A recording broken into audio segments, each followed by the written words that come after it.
Boa tarde, galerinha do YouTube, meus inscritos aí, quem não foi inscrito também. Aqui quem fala é Marquinho, do canal Marquinho Collect aí. Fazendo mais um vídeo pro canal aqui, ó.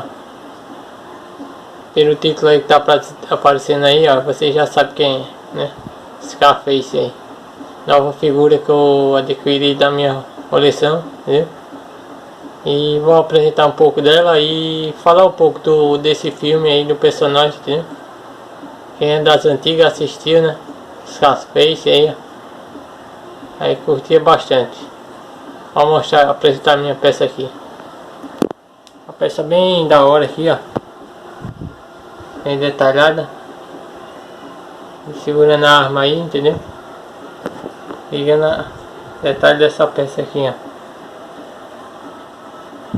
Olha o rosto dele lá de cara de mal. Que dá um foco aqui, ó. A cara de mal, com a metralhadora na mão. Uma peça, os braços articulados, entendeu? A cabeça, só não as pernas.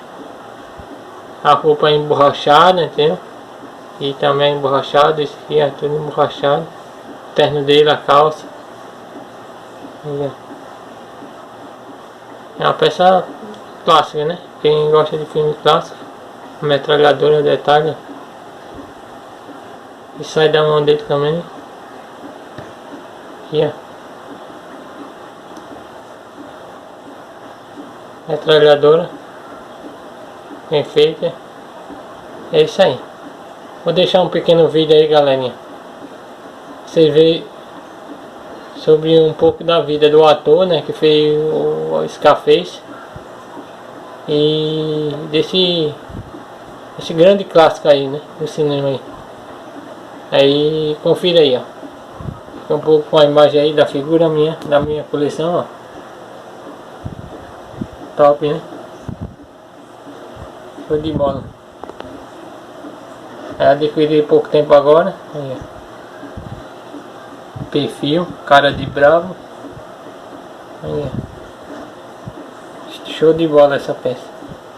Então quem gostou desse vídeo aí, vou deixar um pequeno vídeo aqui também falando sobre a vida do ator, do filme, entendeu? Tudo isso aí. Tem quem gostou do vídeo aí, ó, dedo no like, se inscreve no canal quem for inscrito aí, ó. Quem tem coleção, gosta de coleções aí, ó. Scarface aí, ó, na minha coleção aí, ó. Cara de bravo aí. Então, acompanha o vídeo aí que eu vou soltar aí. É uns 10 minutos e pouco, entendeu? É um pouco grande, mas vocês vão ver aí sobre a história do ator aí, desse personagem. Beleza? Fique com Deus aí. Até a próxima. Valeu. Hoje nós vamos falar sobre o grande ator Al Pacino, toda a sua contribuição para o cinema, mas principalmente de um dos personagens mais icônicos da sua carreira inteira. E não, eu não estou falando do Michael Corleone. Quando pensamos em Al Pacino, dois personagens são lembrados imediatamente: o Michael Corleone e o Tony Montana, dois mafiosos envolvidos no mundo do crime. Mas as comparações param por aí. Os dois representam desafios completamente diferentes para o Al Pacino, inclusive pelo momento na vida em que o ator passava quando fez cada um dos dois projetos. O Al Pacino é um ator consagrado. Muitos o consideram uma lenda viva, mas assim como outros que alcançaram um sucesso dentro da carreira, o Al Pacino começou do zero. Em particular, a sua vida foi ainda mais complexa do que a da maioria, e isso teve um efeito gigantesco no seu trabalho e, é claro, na sua vida. O Al Pacino nasceu em uma família pobre e a separação dos seus pais trouxeram muitos problemas na vida do garoto enquanto crescia. Na adolescência ele viveu em um mundo cheio de álcool, cigarros e algumas drogas. Para pagar as suas aulas de teatro, ele precisou trabalhar como garçom, zelador e teve vários outros empregos. O Al Pacino realmente se encontrou nos palcos de teatro de Nova York. É claro que não foi da noite pro dia, ele batalhou muito para conquistar os seus papéis e foi ganhando a confiança das pessoas à sua volta. Foi lá que ele desenvolveu o seu talento e usou a a arte para, de certa forma, escapar da sua realidade. Os seus trabalhos foram ficando cada vez mais fortes no teatro, e isso chamou a atenção do diretor Francis Ford Coppola, que estava buscando a pessoa certa para o papel de Michael Corleone. E se você já assistiu a minha playlist sobre o Poderoso Chefão aqui no canal, sabe que durante muito tempo os estúdios não queriam o Al Pacino no papel. E nem o Al Pacino e nem o Coppola sabiam se continuariam com seus empregos. E foi a cena do assassinato no restaurante que garantiu o trabalho para ambos. É de fato um dos momentos mais marcantes na atuação do ator como Michael Corleone. Depois que o filme foi lançado, todos conheciam o talento do Al Pacino. A partir daí, o seu trabalho muda completamente. Ao invés de ter que provar para as pessoas que merecia estar em um filme, as pessoas queriam convencê-lo a entrar nos seus projetos. E isso permitiu ao Al Pacino um novo olhar sobre a sua profissão. Dessa forma, apareceu nas mãos do ator em um momento da sua carreira o projeto Scarface. Scarface é hoje o filme favorito da carreira toda de Al Pacino. O ator ama esse trabalho e, assistindo a obra, é possível entender o porquê.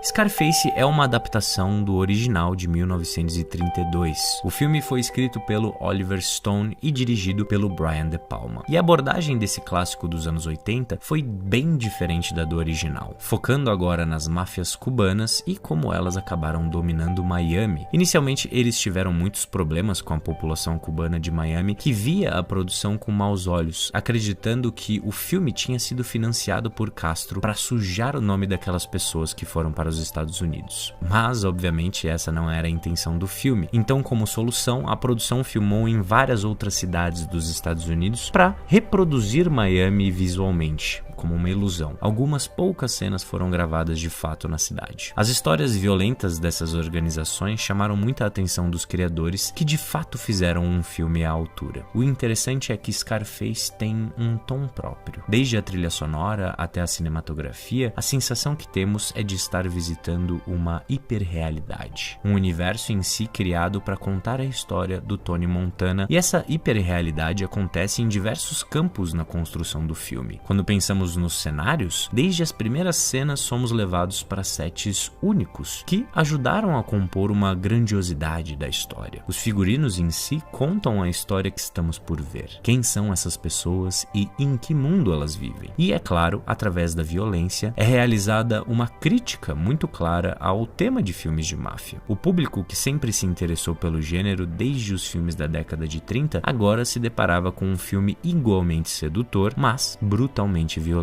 O Brian De Palma sabe muito bem como construir isso, como por exemplo na cena da serra elétrica. De fato, em nenhum momento nós vemos o corte acontecendo, mas a construção é tão bem feita que nós lembramos daquele momento como se tivéssemos visto a tortura sendo realizada. E toda essa construção em todas as camadas do filme foram realizadas justamente para que o Al Pacino entrasse em cena. Tudo isso que eu falei agora para vocês foi criado justamente para conquistar o ator. O filme inteiro foi construído para ele. A produção garantiu que esse seria um projeto à altura do ator. E por isso Scarface é o filme perfeito para expressar as suas características. Por mais que o Michael Corleone seja de fato uma das melhores interpretações que nós já vimos no cinema, Tony Montana é tudo o que o Al Pacino quer alcançar quando está trabalhando com um personagem. E o universo criado em volta dessa versão permitiu que eles tivessem um tom diferente da realidade o tempo todo. E a primeira abordagem do ator sobre o Tony foi pensar no lado cômico do personagem. Ele não podia imaginar o Tony Montana como alguém apenas mau o tempo inteiro. Então, ele criou essa dualidade que alimenta inclusive suas escolhas corporais para o personagem. Desde a sua primeira cena no filme até a última, nós sabemos que o Al Pacino está interpretando esse personagem em um nível de loucura e adrenalina gigantesco. Quando eu digo loucura, é quando os atores não estão buscando estar próximos da realidade. Os seus personagens estão vivendo em um outro campo, e isso é deixado claro principalmente através do olhar.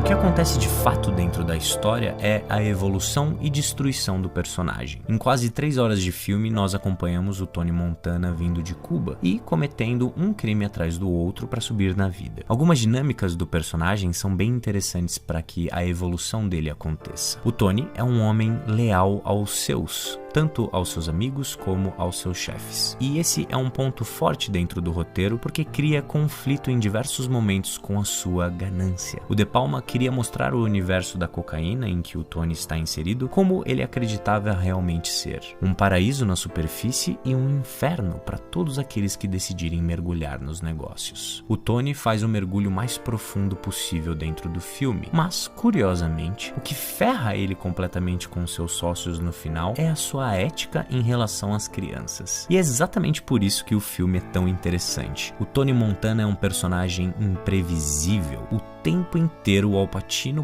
pôde brincar com vários caminhos diferentes dentro de uma única cena. Quem poderia imaginar que depois de quase 2 horas e meia de filme, o Tony Montana, depois de tudo que ele fez, se recusaria a explodir um carro porque 2 crianças estavam lá. É claro, esse é um motivo mais do que suficiente para uma pessoa normal, mas o Tony Montana até agora não tinha demonstrado qualquer senso de humanidade. E essa é uma complexidade dramática que fica ainda mais interessante nas mãos do Al Pacino. Na primeira metade do filme, ele é um homem em busca do poder. E na segunda parte do filme, ele é um homem que conquistou esse poder. Só que tudo que ele encontra é o vazio. O seu casamento, obviamente, é um fracasso e o Tony passa a maior parte do tempo chapado. O interessante, como eu já disse, é que o seu maior erro é ter um código pessoal. Dentro desse mundo em que ele entrou, existem regras e o Tony Montana não gosta de segui-las. Como, por exemplo, ele não deveria se importar com as crianças, mas é exatamente essa característica que faz o público se conectar com o personagem. É um ponto forte de empatia, mesmo que até então estivéssemos acompanhando um criminoso sangue frio que criou uma conexão com o público justamente pela interpretação do Al Pacino. São vários e vários motivos para que o público entenda quem é esse personagem e crie curiosidade sobre ele. Mas é claro que as coisas vão para um caminho muito mais sombrio.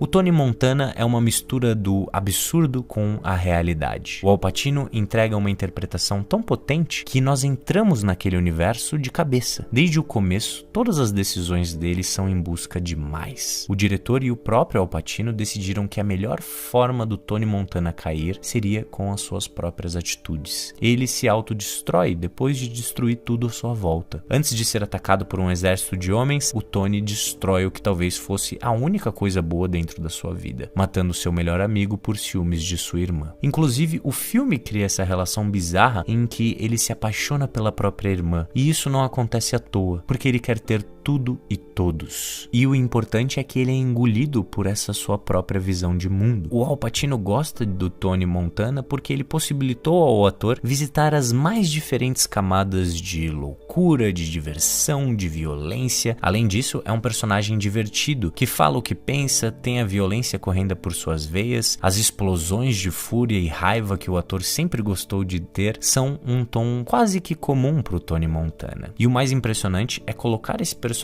ao lado do Michael Corleone, porque a partir do momento que você olhar os dois, você não vai conseguir encontrar o Al Pacino. Eles são personagens completamente diferentes. A voz, o corpo e principalmente o olhar.